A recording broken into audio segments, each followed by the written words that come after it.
One question that you'll all be wondering: did Dalton rip anyone's throat out in this film? We'll find out.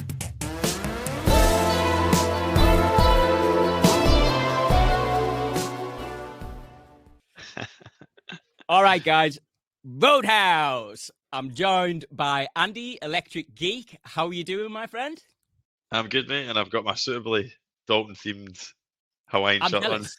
Yeah, I'm totally jealous. We got just before there chatting away, and I'm like, oh my God, Andy's got a Dalton shirt on. I I ain't don't got look like the. Dalton underneath here, I can assure you. Oh, mate, you do, man. I just haven't got the physique for it, man. But yeah, we're here today to review 2024 Roadhouse remake of the 1989 cult classic Roadhouse. So just to give you, before we get into this new film, just give you a little brief where I'm at with the original. So yeah, I'm not like an early adopter of this film. I didn't see it growing up. A lot of the films that I love that are like pre when I was born, like from the 80s and stuff, were normally on, like your Channel 5s, Channel 3s when you're growing up. This wasn't one that was often on TV, to be fair. I think I saw Patrick Swayze's Ghost more on TV than I saw this one on TV. So this was like a late adopter for me. But if you know me and you know my tastes, I'm all about the cheese, man. And when it's extra cheesy, I'm all about it. So this one, I only saw this like a few years back. Bought it on Blu-ray. Ended up buying the 4K immediately after it. I was like, yeah, this film there's something special about it, and there's something special about Patrick Swayze. He's a god. But the late Patrick Swayze. But Like, yeah, I'm like, so not an early adopter of it. When I watched it, really enjoyed it. I think it's a special film. I think you can smell the 1989 film, if you know what I mean. Like when you're watching it, it's like it's got that like air of grossness and sweat and drink and lager and whiskey. But yeah, man, I'm a big fan of that OG film.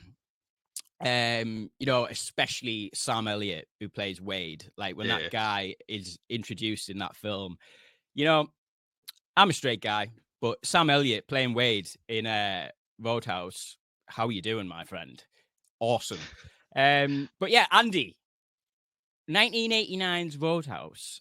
Are we a fan? We raised with this film? What No. So, opinions on the 1989 film? so we've not spoken about this, mate. So No. this might come as a bit of a shock, and it's a bit of a counter argument to the Oh, solid here case we you've go. just made for it there. But so I watched Roadhouse on DVD through my Cinema Paradiso subscription thing, because Okay. to try and get it in before, because I thought we'd probably do this streaming stuff. So I thought I better check out the original. It's one of those films that's passed me by, like I've always been aware of it as having that kind of cult 80s classic kind of beer and pizza film, but Hmm. I'd missed it. And then the Vinegar Syndrome version came out, which the artwork was awesome, which kind of put it on my radar again. Yeah. But lo and behold, ended up watching it on DVD of all things. But anyway, watched it, and I wasn't all that impressed, if I'm honest. Oh So, no! so what I would say is, it's like you talked about the cheese. Now they made the cheese in a special way in the 80s. It just Yes, it hit did. different. Cheese doesn't hit the same unless it was made and consumed in the 80s. But yeah, so it's I don't think it's a good film, basically. And then visiting it for the first time in like '89, sorry, in 2024, Yeah. without any kind of nostalgia for it, you're like, okay, this is like. But I had a fun time with it. Like it's funny, if you get yourself into that '80s mind, if you try and think of it, like imagine yourself watching it at that time and think of the other Yeah. films that were out at that time. You had Arnie, you had Sly doing their thing. Think where Bond was. Bond's a good gauge to kind of get a feel for what action films were like at the time. So you would have had like Living Daylights, License to Yeah. Kill. It's got that kind of License to Kill kind of griminess as well, isn't it? That you talked about. Yeah. Those kind of late. It's violent. The women, the female characters are totally objectified. There's like tits Totally. everywhere, Yep. and there's none of that. There's none of that in this film, which I kind of expected because it's Yeah. obviously for a modern audience. But anyway, just to summarise, it's a good film. Like it is good. It's a bit of fun. I can understand why it went down well at the time and why people love it and grew up with it. But watching it now, if I was to recommend it to someone who was like in their mid-20s, but the kind of like age you are, mate, Yeah. I don't think the majority would like it. You're different because it's your jam. I'm in a minority. It's Yeah. it's my sort of jam, the cheesiness. Yeah. So I think more people will enjoy this new one more. But yeah, it's the fight scenes are good. Patrick Swayze's ultra cool, charismatic. Sam Elliott is a big pull in it, and a Sam Elliott character is like missing in this new one. We'll Totally. get into that, there, mate. But I'm yeah, totally. missing. But yeah, it's good. I gave it to I gave it 2 out of 5 on Letterboxd. Oh and my god! Again, not to give the two stars. Is like I don't think it's a great film. There's not brilliant act. I don't think Swayze is a particularly good actor, but he's playing that kind of mysterious, I don't say much, Clint Eastwood type man with no name character. So Yeah. he gets away with it, and he makes up for it in his physicality and his good looks, basically. Which is all that's really required. Am I speaking out of term here? But when you watched Cobra for the first time, was it one of them sort of similar situations? Yes, but I would say so. Cobra, I just thought was like, oh, we're going off on a tangent here, so Yeah, we are. Sorry, guys, but we're just in the 80s. We're gonna pull it back, and we're gonna go to 2024 soon. Don't worry. Put it this way though, like Cobra. So Cobra was similar. You're right. I watched that just beginning of this year, end of last year for the first time. Like Roadhouse '89 is much better than Cobra, in my opinion. All right. Just everything. The fight choreography, the soundtrack. The soundtrack's good in the old one. I'm a big Doors fan, so like the Roadhouse songs in it. It escapes me now all the kind of 70s rock songs, 80s rock songs that are in it, but it's got a great kind of soundtrack.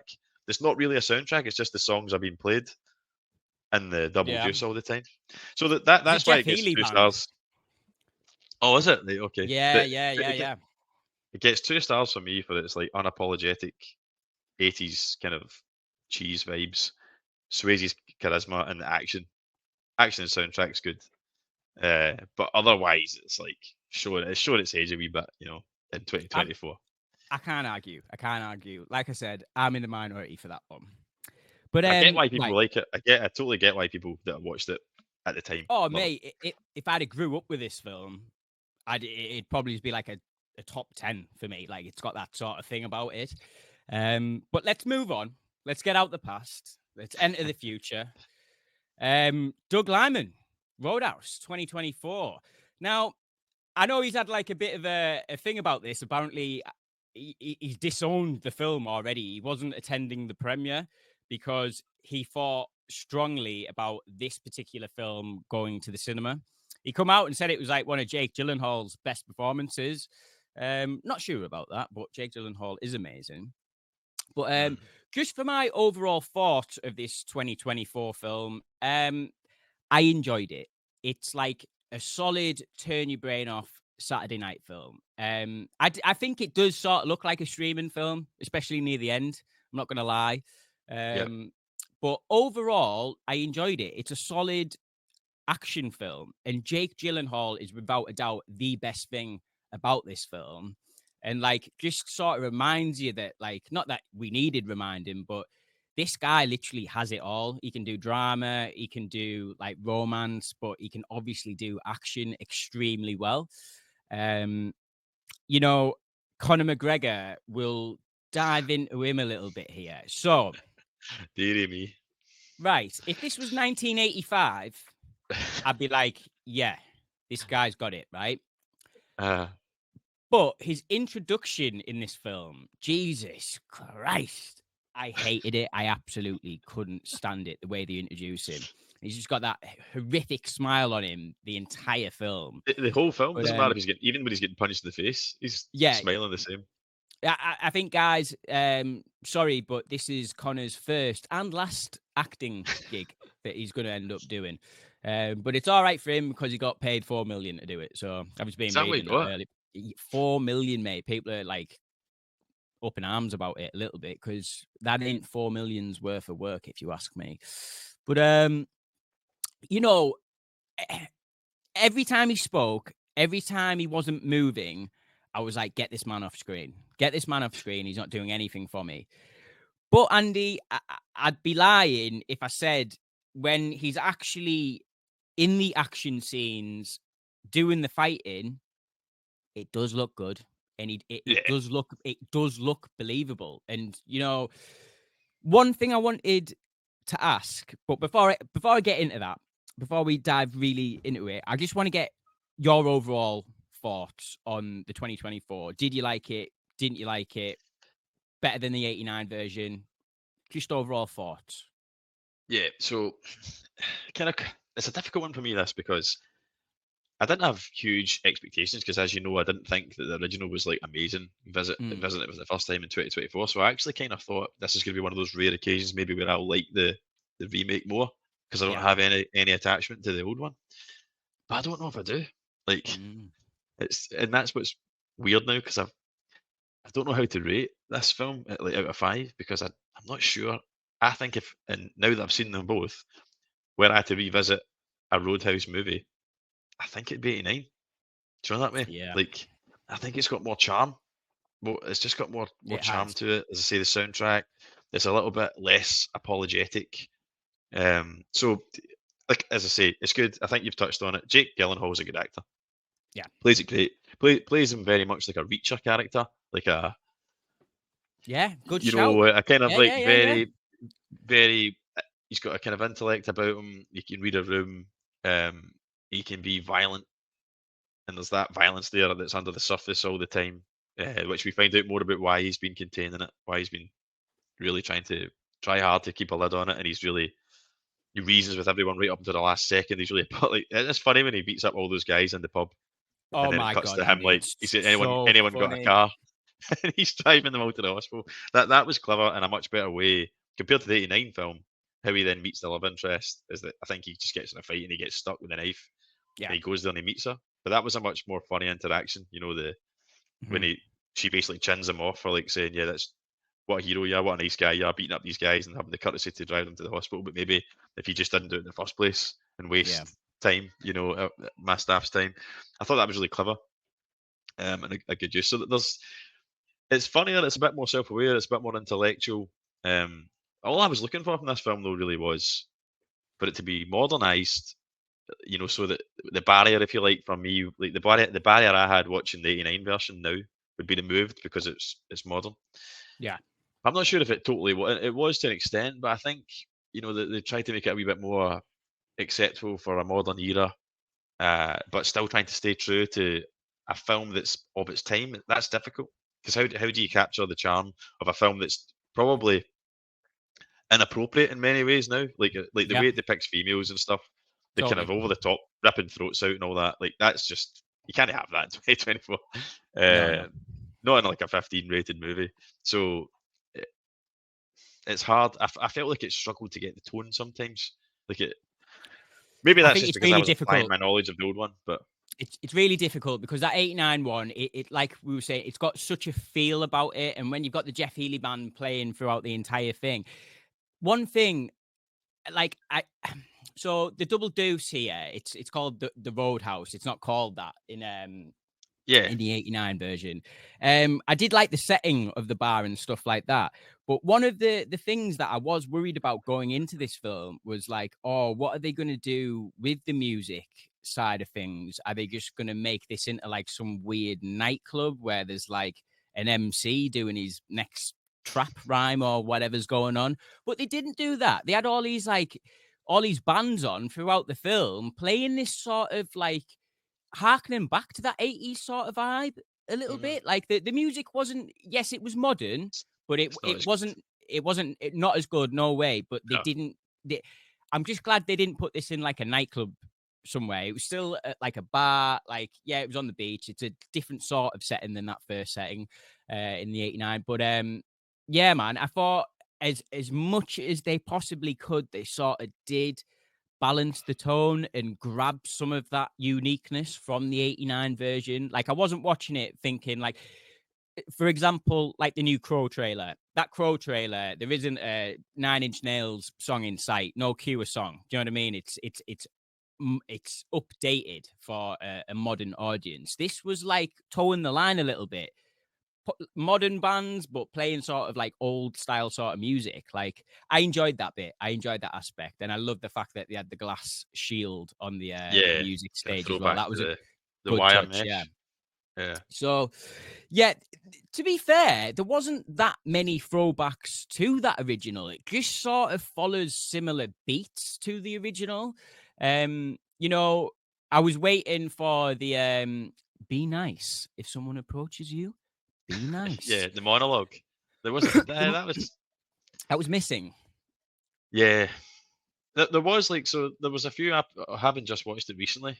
It was fresh in my mind. So I like the interaction as I've already spoke about with the first time he meets. I can't remember her name, but the love interest, like the nurse. Um, and then Ellie. she's patching him up, and she asks him, "Do you not win any fights?" or something like that. And he's like, Yeah. Nobody wins a fight," which was pretty much a straight lift out of like the interaction they have in the original one. She's probably a bit more believable as a medical professional. I think like again it's the 80s thing, the big tall blonde bimbo like and the 89 one. Maybe that's my thing, but I just don't think that's as believable. uh, so but yeah, there's that. I totally agree with you with the music. It was kind of lacking. It's very much a 2024 movie, and that like it hits diversity. It's changed characters to there's black characters in it. Yeah. They've switched the kind of sexuality around on screen. The kind of, if there's any kind of objectifying at all, it's on Jake Gyllenhaal. Which there was that Absolutely, for yeah. Patrick Swayze. Patrick Swayze's cutting about his top off pretty much all the time. But when I would he's doing say, his meditating and his chai Yeah. moves and he's like getting ready for his final fight and stuff. I He's would got his top say off and his shorts. if you compared them side by side, frame, screen time, Mm. Swayze with no top on, Gyllenhaal with no top on. I think Gyllenhaal's probably going to beat him. Like he's constantly got that. He's constantly Yeah, flexing that. So would I Andy, be if I had it. Mate, if I looked like that, I just wouldn't wear clothes. I'd be going out in a G-string, mate, and that's it. All the time. All the time. So He got in some unbelievable shape. I don't know whether Oh, this he is was just Jake phenomenal shape. Gyllenhaal like on a Tuesday. Do you know what I mean? So I don't know if this is just his normal get up week to week. I don't but think so. My I think God. I think the guy's in shape, but there's a few scenes where he's absolutely, he's just woke up out his bed in the boat and he takes the shirt off and the veins are Yeah. absolutely popping. You can tell he's just lifted, like he's just done like 60 curls with it, like before he's done the scene to get the pump kind of Yeah. thing. And you're like, fair enough, I'd do the same if it was Yeah. me. So I don't think that's how he looks like when he's cutting about on the sofa watching Netflix at night. But so yeah, there's no sex scenes in this film. Am I right in saying that? No. There's a lot of sex scenes over the top. Just throw them in there, 80s smut in the original, which was kind Yeah. of par for the course back then for an 18 action film. And there's nothing. I think he shares a kiss with her on screen, and that's it. There's no sex in Yeah. it. I'm not saying that's a bad thing, but I'm saying it's just an example of where we are in 2024. 100%. And just touching on that relationship that Jake Gyllenhaal and Daniela Melchior, I think she's called, who plays Ellie in the love interest. Recently, she was in The Suicide Squad that James Gunn directed. She was what was it, The Rat Catcher or something like that? I can't remember.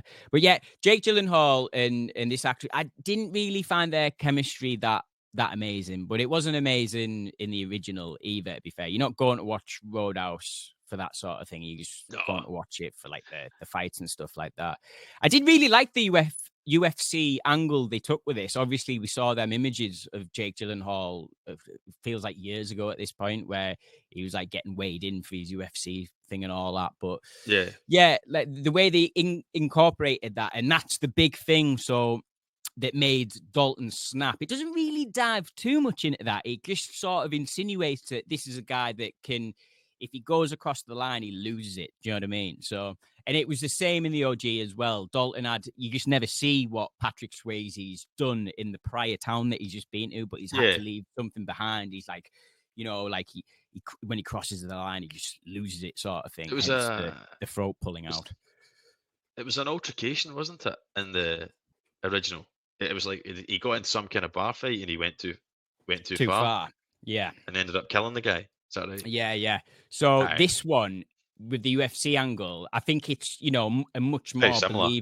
yeah, but also like a believable 2024 take that I can ride with. Do you know what I mean? So, right, Andy, I just wanted to ask you about the filmmaking side to this film.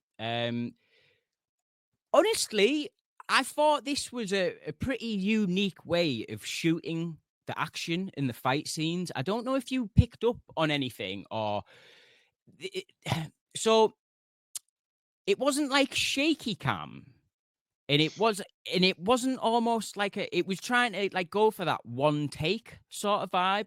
But when the action was happening and there was a fight scene, the camera would just move to change perspective. I don't Yeah. know if you picked up on that at Yeah. all, but it was one of the first things I picked up on in the brawl at the beginning. So like our introduction in the film when you've got Post Malone, which I didn't believe. Get the hell out of there, Post Malone. Don't believe he was a bare knuckle boxer. Get the hell out.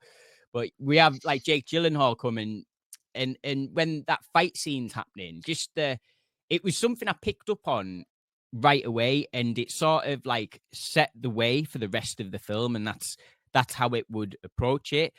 In the fight scenes, I really enjoyed it, but then when people are just talking, it would do it as well. And I was like, I don't know if that's overkill, and you found a new toy or you found a new trick, Doug Liman, and you're just overusing it a little bit. But Andy, did you notice the I did. camera? Yeah. I What did. did you I think of watched that? it last. A fan or? But yeah, it felt a bit gimmicky. It felt like the kind of thing that you watch it again in like 5 to 10 years, and it'll just be kind of It date annoying, it. or it'll be dated. Yeah, Yeah. because it's not a classical kind of way of doing it. But don't get me wrong, like I'm all for directors or DPs trying new things and trying to express themselves. But I actually thought, so just while we're on the fight scenes, I thought the fight scenes were a letdown, to be honest, because I Oh, thought really? all I'm looking for, not like I'm not saying they were unwatchable or anything, but I thought, right, this all I want from this film is to be entertained. A performance from Jake Gyllenhaal, who I'm pretty sure is going to have to carry the film, and I was right. And the fight, it's Roadhouse. It's all about a bouncer who fights and throws people at pubs. So the fight scenes better be absolutely on point. But I think that the weird trickery and like using Post Malone at the beginning and trying to film like the raw landing of punches rather than traditional like camera trickery, so you don't quite see the impact, and then using the sound editing. I appreciate that, but it just looks fake. You can tell it's fake. You can tell that they're not actually landing the punches. It's a little bit of like CGI trickery, which takes Yeah. away from the kind of visceralness of it. Sometimes less is more. Like, and that do we need to see the punch land? Like, if you're going to do it for real and actually punch someone, yeah, that'll be shocking to watch it. But not if it's obvious.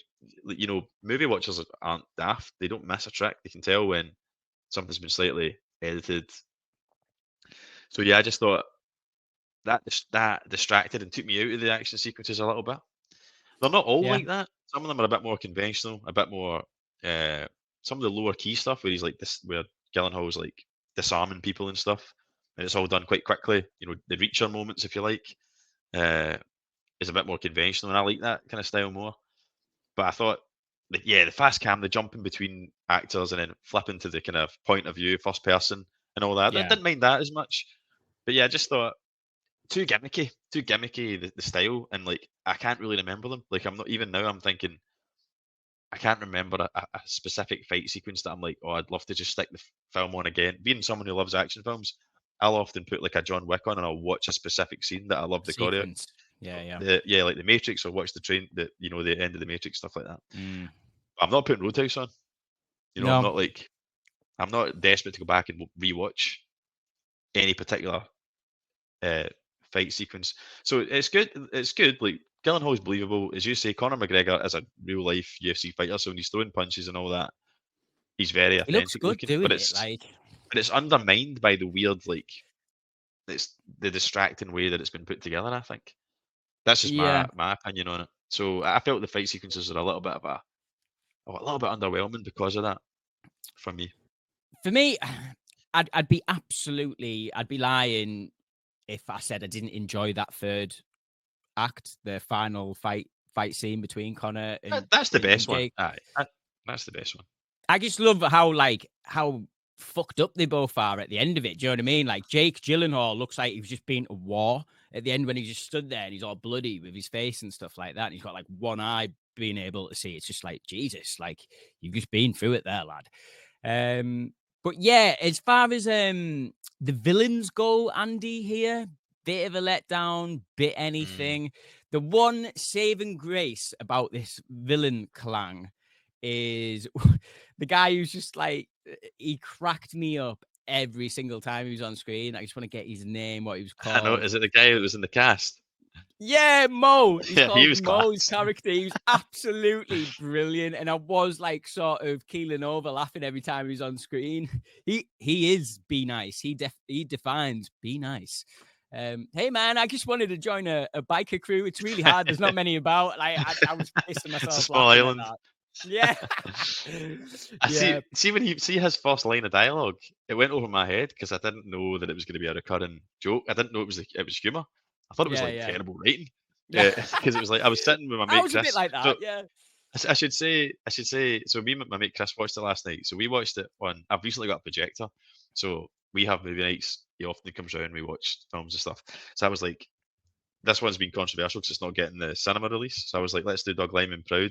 Come round and I'll get it fired up and we'll watch it on, 100-inch screen at least. We'll do our own kind of showing of it. So that added to it for me definitely because I'm watching it on my fairly new projector and it's massive and I'm watching it with someone who's also not seen it. So I did enjoy it. I'm not saying I was like at the end of it, I was like, oh, I wish I could get my 2 hours back. I enjoyed it, but it's by no means like amazing or my new favorite movie. But that guy, so we're watching it, and Dalton says to them, he tries to get the guys to leave, and they're like, just give him shit and that. And then he's like, "Is that your bike's outside?" And I think one of them's like, "Yeah," and so what? And then that guy with the cast, the Be Nice guy, is like, "Yeah, man, mine's the one on the right. It's red." It's just like total over information. Then he goes back, and I'm like, "Why would he say that? That's this ridiculous line of dialogue." But then I realize it's like he just like it's the recurring joke that he's just too nice, and he'll always be genuine with his answers and stuff to the point that it's funny. So he's good. Do you know what? I actually think it plays better as a comedy, even if it doesn't mean to be. It definitely intends to be funny in places. But Conor McGregor, I've not spoken about him properly yet. Conor McGregor's let's get into Conor properly. A farce from beginning to end. He's a farce. But it actually works in a way. It worked in a way for me. Because it's so stupid and like he's so ridiculous in it that every time he came on screen I was laughing. I don't know if that was the intention. I thought they were casting him to be menacing, to be a menacing opponent for Gyllenhaal. I think we all knew that. We all knew that was going to be the big fight at the end would be between the two of them. Yeah. But he's just a laughing stock. Like his accent. I mean, he's Irish in real life, yet it sounded like he was putting an Irish accent on. I don't understand that. Yeah, what It's so weird. What's going on there? I didn't understand that myself. Like, that's how he talks, though. He's got a kind of Americanized accent. And I was like, nah, I'm not buying into that. I'm not buying into that at all. Like, nah, no way. If you're from somewhere you can put a proper accent on, you can slip back into it if you need to. So that was weird. And then, like, that ridiculous posture he does was turned up to, like, 11. Yeah, like to the point his physique, his posture was just absolutely ridiculous. But he's gonna have a bad neck when he's older. Some of the stuff's genuinely funny, like when he's cut his introduction. See, I quite liked his introduction when he was naked and stuff, but the things he does are just ridiculous. Like when he just crashes a car head on into a tree just to go to somewhere to speak to someone. It's like is that supposed to be funny? You know what? I would have preferred Conor McGregor's second intro in the film to be his first intro. I would have scrapped the whole naked thing altogether because that was basically like someone was shooting a music video and they were just like, right, Conor, and walk. It's just a bit like, Jesus, what the hell's going on here? It was so over the top. I preferred the second introduction where you just hear all the bikes crash outside. Then he just walks in and eats everyone's sandwiches. That'd have been way better. Do you know what I mean? Like, I think that would have, like, the understatedness of that sort of scene of him coming in and eating sandwiches and all that. I thought that was pretty funny, to be fair, but the introduction before that was terrible. The other thing I would say about Conor, right, I do think they were purposely keeping him out of this film because he doesn't arrive till like an hour into the film. Do you think he's that bad that they're just like, you know what, we'll No, just give him see, limited screen time? Because initially, before seeing the film, I thought he was the big heavy for our like main villain of the film, who's played by Billy Magnuson. He's terrible. We get introduced to him on the boat, don't we, when he's getting his beard shaved or whatever. Just really bad generic villain, I found. And he was in the original like Patrick Swayze film that had a generic villain. But one thing it did have is like their heavies were quite charismatic as well. Do you know what I mean? So we have like the one heavy that's with that main bad guy the whole time. Then obviously Dalton has that fight with him down the lake, and that's when the famous throat, which is an awesome fight scene. It's so awesome. Yeah, it's good. But like I thought Conor McGregor was going to be like the big heavy of the film throughout sort of the film. Do you know what I mean? Like the guy who gets sent in to deal with him all the time. But he was sort of just like a lone ranger almost. I know he's been employed by the guy that we don't see. Do you know what I mean? But yeah, I don't know. I just think if he had more of a relationship with our main villain throughout the film, because their little scene when they first get introduced and the main villain's just like, who the hell is this guy? Do you know what I mean? Like, what the hell's he all about? Like, that dynamic, if it had been, like, more in the film and you've just got this guy who's looking at Conor McGregor like, what on earth has happened here with this guy? And just sort of ridiculing him throughout the film, I would have, like, loved that a little bit more. I don't know if that's just my hatred of Conor McGregor coming through there, but yeah, man. I think they should have doubled down on the comedy. I think it, like, yeah. I think it should have been a proper action, like Hot Fuzz level action comedy. Like the only thing with that, I don't know, because people do take that '89 film pretty seriously, Andy. Do you know what I mean? It's a religion. I suppose they maybe didn't. Yeah, they would be worried about the backlash if they turned it into a total. But then it's hard. Like you've only got two ways though, in my opinion. Like, and I think they've tried to play it safe here. You either really, because it's the '89 will have its fans, but it's a film of its time. It just can't. You can't make a film like that these days. It's got a lot of things kind of wrong with it for a modern audience. So you either double down and kind of double down on the kind of lean into that and go, well, okay, let's do an R-rated film then. It's only for adult audiences, and we'll do it that way and try and appease the fans that way. Or we have a bit of a laugh at it, like that. You know, we laugh along with '89 Roadhouse and how kind of like of its time it was, and we do it as a bit of a comedy, and that way we can kind of be a wee bit more meta with it and stuff. And so I think there's somewhere in between in this film, and I'm not sure it always works, kind of thing. Because I think the comedy beats are better than any of the drama, more serious stuff. Yeah, 100%. Like for me, it's like my two biggest takeaways from the film that is like the comedy and the fight sequences. The drama bits in between, I'm like falling asleep sort of type thing. Do you know what I mean? So there's just not much to cling on to there with anyone's personality in this film. Like even the people who work at the bar, we don't really get to know them. Not really. No. You know, they're just sort of that kid who's got like the black eye. I thought there was going to be more of like a relationship with him, like building him up into like there is, but it's only like really just sort of brushed over, isn't it? But yeah, Roadhouse. The only other thing I've got to say, which is negative, sorry, is the boat sequence at the end. I was just like, what the hell is this? It just seemed a bit like the world is not enough. Do you know what I mean? Like that sort of just crazy boat sequence. It was a bit Meg 2. Have you seen Meg 2? It was like, yes. It had that level of like, stupidity to it. Like, and that's it had what that I mean. level It was of like bad CGI. Yeah, like, but some of the CGI is bad in this film, and then it's like, you know, that's what I mean. Like, see when it got ridiculous like that, that's when I felt, right, just make it a comedy then, because we've got Conor McGregor as a walking live action cartoon basically. We've got silly sequences like the boat where Billy Magnuson's character. I was absolutely pissed myself at that when the boat hits the back of the roadhouse, and he fucking goes absolutely flying. And it takes a few like minutes before we find out what happened to him. Because I was kind of like, I'd actually love it here if we just don't see him again. And that's he's like totally off, like low key, like he just went flying into the stratosphere, and that was the end of him. But we find him again, obviously on the roof and stuff. But so it's like, So for me, just to sum up, like Roadhouse, definitely watch it.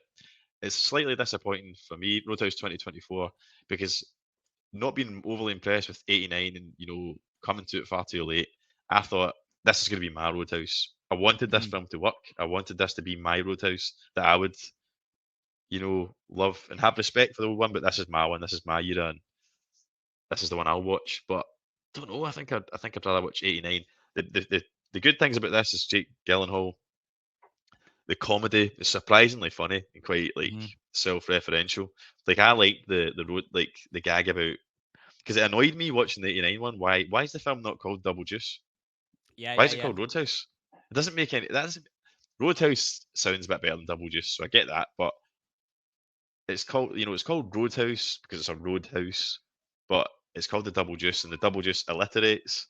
It makes more Mm. sense narratively. You could just have called it that, and I don't. So I felt like that gag when he's speaking to the landlady, if you like, of the pub, about why it was named, and it's like the Roadhouse. Then they find out the boat's called the Boat as well. Yeah, yeah. It just makes more sense that the film's called Roadhouse, the place he's bouncing in is also called Roadhouse, and I felt like that was speaking to me. Like, yes, someone, Absolutely. someone gets it, someone understands where I was coming from. So It there's a was lot like of little bits like that that were funny. a meta conversation there, speaking to people like you watching that original film, going, "Hang on a Yeah, minute, something is not making sense here." Even yeah, Jake Gyllenhaal in the film's a bit like, "Oh right, yes, but it still makes no sense," sort of type thing. But yeah, I'll just go. Guys, it's worth a watch if you've got Prime. definitely. If you've got Prime, stick it on. You might have a really good time. But it's quite funny. Like the general consensus. I was waiting. I didn't realize this was out on Thursday. I thought it was out yesterday, Friday. So Yeah, I've so had it did in I. my So did I. I've had it booked in my head for Friday. Then when I went into work yesterday, all the lads at work had watched it, and surprisingly, there was a lot of people that didn't like this film. And for Mm. a lot of like the CGI elements and CGI and Conor McGregor were the two bad points I was getting from everyone.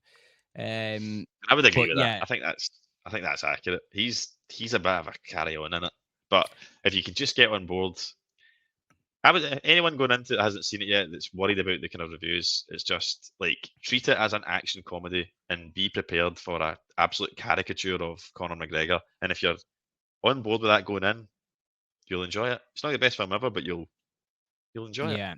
I know Andy might not So, agree with this take, but for me, what this film did was just amplify how good the 89 version is. I think if you've watched this and you weren't that keen, go back and watch that 89 version because there's so much more happening in that film than what there is here.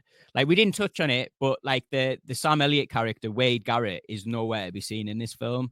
I sort of appreciate that, but it would have been nice for Jake Gyllenhaal to have someone to like counter off a little bit. You just have a mate yeah, there. You know what I mean? Because I love a good bromance. So that bromance between Dalton and Wade in that OG one, I loved it, man. But Andy, what would you give this out of 5? Because this is where I've been struggling.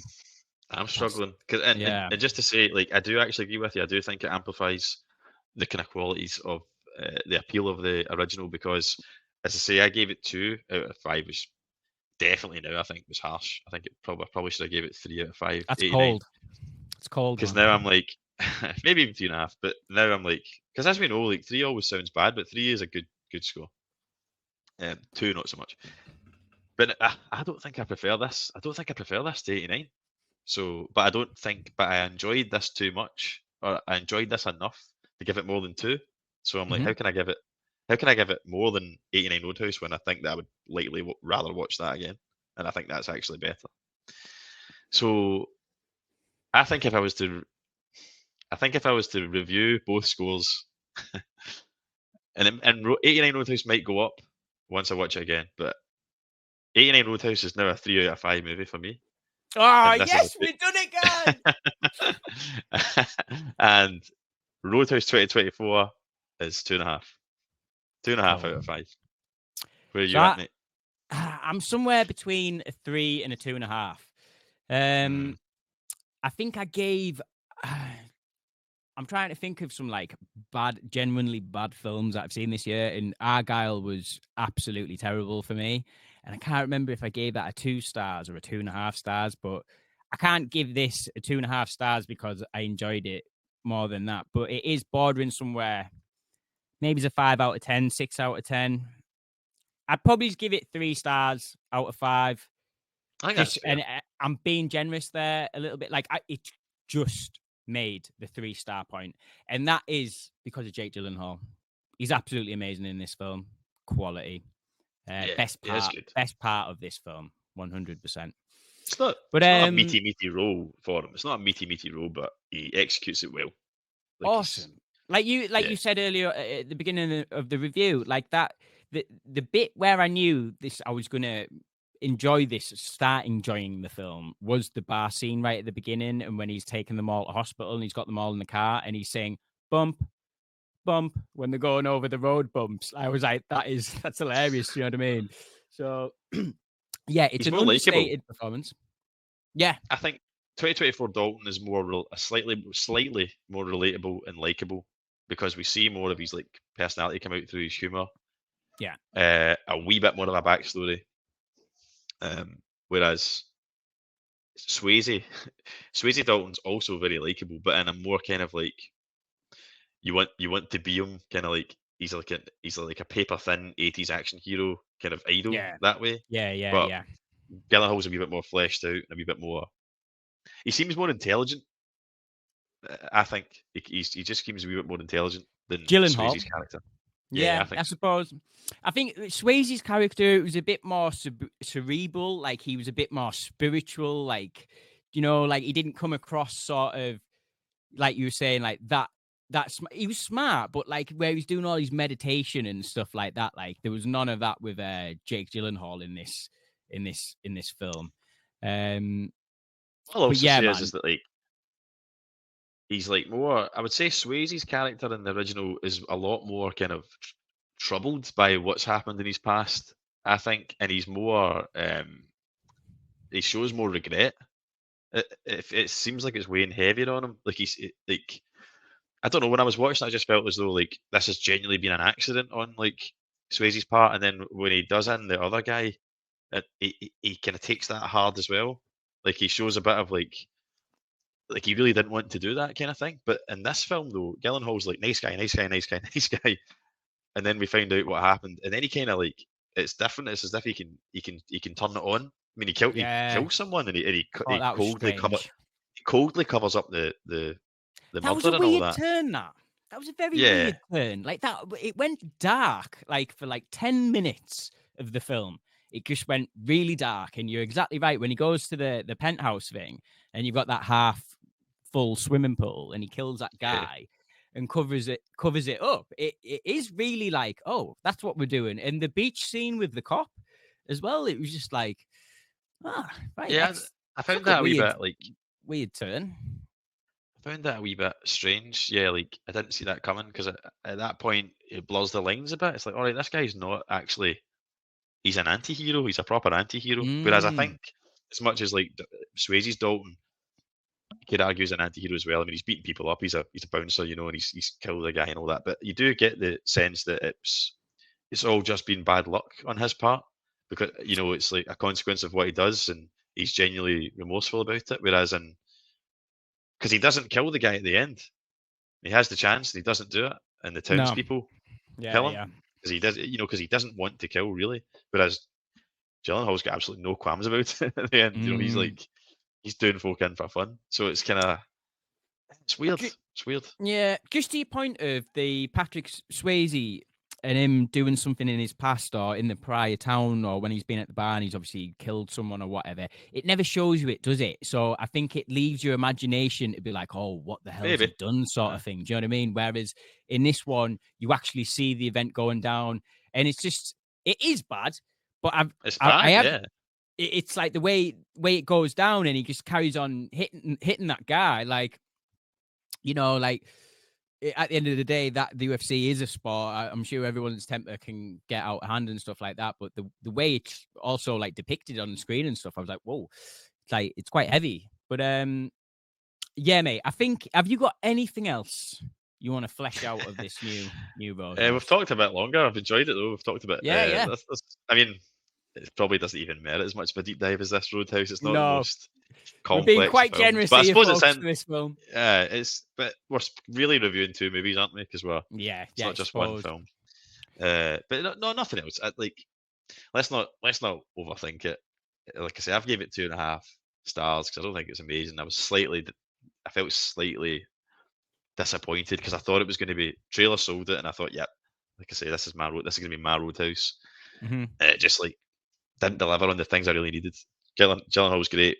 Fight scenes were over edited and just a little bit phony looking at times and not Over that edited. memorable. Best But way to what describe did it. happen that I didn't expect there really to be any comedy in it, but I felt like there was comedy. Some intentional and unintentional comedy in the form of Conor McGregor throughout. So no one's going to be offended watching this. You're not going to watch it and be like, that was offensively bad. God, they've absolutely butchered like the 89 one. It's terrible. I think you'll enjoy it, but I think the majority of 89 fans will not think this is superior. Yeah. I think if you're wanting an action film for this first half of the year, I would actually recommend go and watch The Beekeeper because it's got like a similar sort of vibe to this with Jason Statham. But a lot more action in that. It's a lot more bloody, and there's a Conor McGregor type character in The Beekeeper who's amazing, mate. He is ripped straight out the 80s. He's just like over the top South African, like the way he's speaking and stuff like that. He's so over the top. Like, mate, watch The Beekeeper. It's the best 2.5-star film you'll ever watch in your life. But yeah, man, I can sort of recommend Roadhouse. I absolutely recommend you go and watch the 89 version. But I'm kind of in the same vein now. Yeah. I think we'll leave it there, guys. We've been, we're 40 minutes into this. We've been more than kind to both films here. Recommend both of them. You've converted me as well. You've converted. Well, that's someone one to the thing. 89. If we've done, we've bumped up your star grade. That's what we're here for, mate.